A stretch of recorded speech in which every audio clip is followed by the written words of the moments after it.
Hello everyone, welcome to Chanakya IAS academy Patna. Topic of the day session. आज के इस topic of the day session में हम economy से रिलेटेड एक रिपोर्ट के बारे में पढ़ने वाले हैं जो रिसेंटली आरबीआई के द्वारा रिलीज किया गया है, और वह रिपोर्ट है report on currency and finance RCF in short for 2023-2024।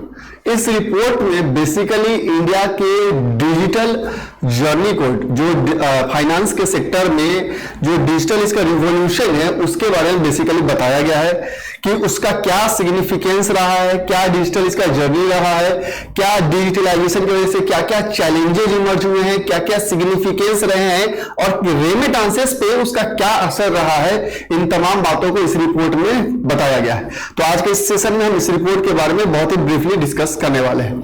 So recently the reserve bank of India has released report on the currency and finance for the year 2023-2024 with the theme India's digital revolution। इसका theme है India का digital revolution. एक basically journey बताया गया है, specially 19 के बाद से, जब 1991 में एलपीजी आता है, लिबरलाइजेशन, प्राइवेटाइजेशन, ग्लोबलाइजेशन का कॉन्सेप्ट आता है, उसके बाद से क्या डिजिटल रिवॉल्यूशन रहा है उसके बारे में बेसिकली इस रिपोर्ट में बताया गया है। अगर हम ब्रीफली इस जर्नी को देखें तो आप इस चार्ट के हेल्प से समझ सकते हैं कि क्या बेसिकली जर्नी रहा है। सो 1995 में आईडीआरबीटी आता है, तराई का एस्टेब्लिशमेंट होता है 1995 के दौरान।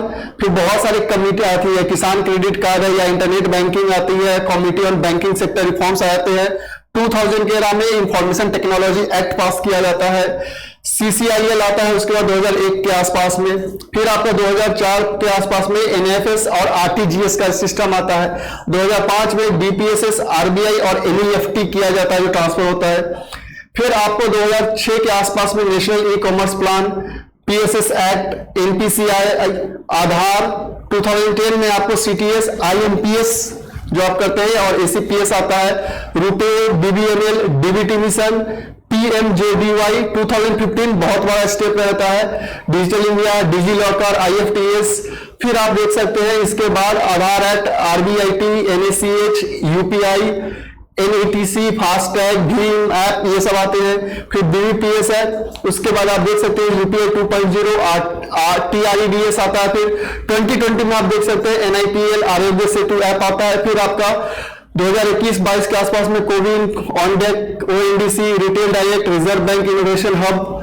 आप इधर देख सकते हैं डिगी यात्रा, UPI 23 पे, फिनटेक डिपार्टमेंट, RBI, CBDC और SRO फ्रेमवर्क। तो एक बेसिक कह सकते हैं कि आपको डिजिटल जर्नी बताया जा रहा है कि 1995 से लेके अभी 2024 तक का क्या बेसिकली एक डिजिटल रिवॉल्यूशन रहा है इन फाइनेंशियल सेक्टर। अब हम बात करेंगे इसके बारे में डिटेल में। So India is the leading global digital revolution, emerging as a front runner on the back of its robust digital infrastructure, rapidly evolving institutional arrangement and the growing tech savvy population। कि अगर हम बात करें India के digital revolution की, क्योंकि India में अब जो अभी हम कह सकते हैं कि ग्लोबल लेवल पे अगर आप बात करें तो डिजिटल रिवॉल्यूशन में इंडिया काफी अच्छा लीड कर रहा है। हम ये नहीं कह सकते कि सबसे टॉप पे है, लेकिन लीड कर रहा है और बहुत अधिक इमर्ज कर रहा है। Globally India rank first in biometric based identification, जो आधार है एक हमारा, and real time payment system volume के टर्म्स में, सेकेंड इन टेलीकॉम सब्सक्राइबर हम बात करें, and third in the terms of startup ecosystem. तो आप देख सकते हैं कि हर एक सेक्टर में हम लीड कर रहे हैं इन, खासकर जो डेवलपिंग कंट्री का स्टेटस देखें उसमें। Flagship UPI has revolutionized the retail payment experience for end users, making transaction faster, more convenient। और सिर्फ UPI अब इंडिया में नहीं है, बाहर के बहुत सारे हमारे जो पड़ोसी देश है वो भी उसका यूज कर रहे हैं।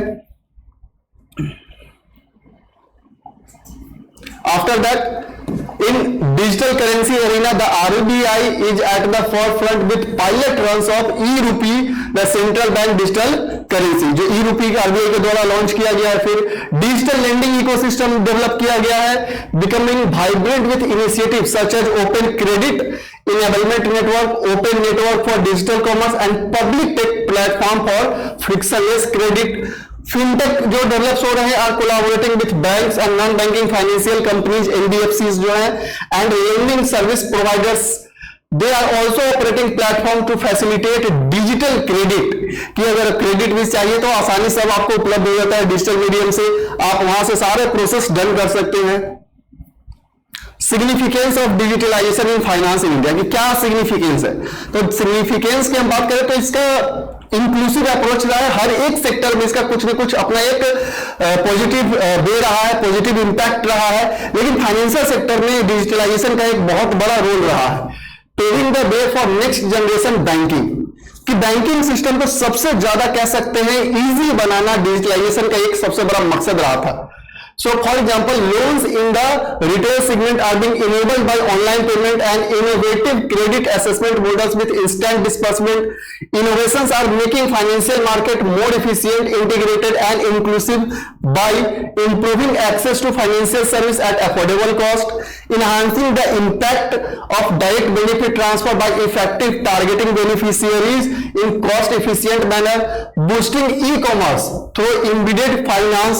तो देख सकते हैं कि स्पेशली हम अगर बैंकिंग में सिग्निफिकेंस की बात करते हैं, ई कॉमर्स के सेक्टर में हम फाइनेंस की बात, इसके सिग्निफिकेंस की बात करते हैं, तो काफी ज्यादा इंपैक्ट पड़ा है, चीजें और अधिक इजी हो गई है जिनके। हाँ, लेकिन ये भी एक चैलेंज है कि बहुत सारे लोग अभी उतना स्किल्ड नहीं है, तो इन चीजों को नहीं समझ पा रहे हैं, वो हम चैलेंज वाले पार्ट में डिस्कस करेंगे। ऑन द एक्सटर्नल फ्रंट की बात करते हैं, so digitalization is driving growth in India service export and lowering the remittances cost, कि कहीं ना कहीं सर्विस एक्सपोर्ट को बढ़ा रहा है और रेमिटेंसेस का जो कॉस्ट है, अब पहले जो रेमिटेंसेस ग्लोबली पहुंचाए जाते थे, अब वो डिजिटल के मीडियम से आसानी से वो आ जाते हैं, तो उसका जो लाने का कॉस्ट है वो भी कम हुआ है। Transforming DPI as a global public good, for example RBI है ज्वाइंट प्रोजेक्ट नेक्सस के बारे में आपने सुना भी होगा, एक multilateral international initiative to enable instant cross border payment, retail payment by interlinking domestic fast payment system. As a part of this project, countries UPI and FPPS of Malaysia, Philippines and Singapore and Thailand will be interlinked through this project Nexus, ताकि जो retail payment है वो global level पे बहुत अधिक आसान किया जा सके।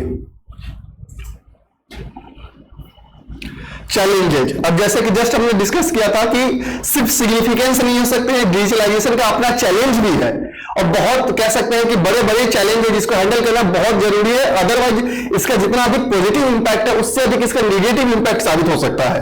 जैसे कस्टमर की प्रोटेक्शन की हम बात करते हैं, it presents challenges related to cyber security, data privacy, data biasness, vendor and third party risk, complex product and business models. क्योंकि अब डिजिटलाइजेशन के कारण जो प्रोडक्ट्स डेवलप हो रहे हैं वो काफी ज्यादा कॉम्प्लेक्स हो रहे हैं, जो बिजनेस मॉडल है वो भी काफी ज्यादा कॉम्प्लेक्स होते जा रहे हैं, तो नॉर्मल लोगों को समझ में थोड़ा कम आता है, मतलब जो पूरी तरीके से स्किल्ड नहीं है, उन चीजों को नहीं जानते हैं, उन्हें ऑपरेट करने इन चीजों को थोड़ा सा मुश्किलात आती है शुरू में। Emerging technologies can introduce such model with risk that users may not fully understand, including the proliferation of fraudulent apps and misleading through dark patterns. Human resource challenge, ये अनदर मेजर चैलेंज है। Digitalization में induce human resources challenge in financial sector, necessitating strategic investment in upskilling and reskilling, कि अगर ये कहीं ना कहीं human resource है उस पर एक बहुत बड़ा नेगेटिव इंपैक्ट कर सकता है, इसलिए स्किलिंग करना जरूरी है, टाइम के अकॉर्डिंग और नीड के अकॉर्डिंग जो ह्यूमन रिसोर्स है उनमें स्किल होना जरूरी है। अब हम रेमिटेंसेस की बात कर लेते हैं कि रेमिटेंसेस का जो ये कॉस्ट कम कर रहा है लाने का, रेमिटेंसेस लाने का जो डिजिटलाइजेशन कॉस्ट कम कर रहा है उसका क्या इंपैक्ट है। तो आप 2023 में देख सकते हैं जो टोटल रेमिटेंसेस है वह $115 बिलियन है। तो इंडिया वर्ल्ड लेवल पे, ग्लोबल लेवल पे वन ऑफ द हाईएस्ट कह सकते हैं रिसीवर है रेमिटेंसेस का। आप देख सकते हैं इसके बाद highest remittances according to the World Bank, global remittances are estimated to have increased to $857.3 billion in 2023, and this is led by India with $115.3 billion. After that, Mexico है, China है, and Philippines है. And the cost of sending remittances globally has decreased over the time with digitalization playing a key role. और India में जो इसका digitalisation का concept है वो रेमिटेंसेस को लाने में अब कम कर रहा है, उसका जो कॉस्टिंग है उसे कम किया जा रहा है।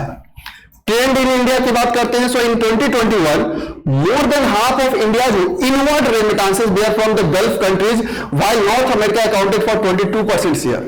रेशियो ऑफ रेमिटेंसेस की बात करते हैं to GDP for India has gradually increase from 2.8% to 3.2% in 2023.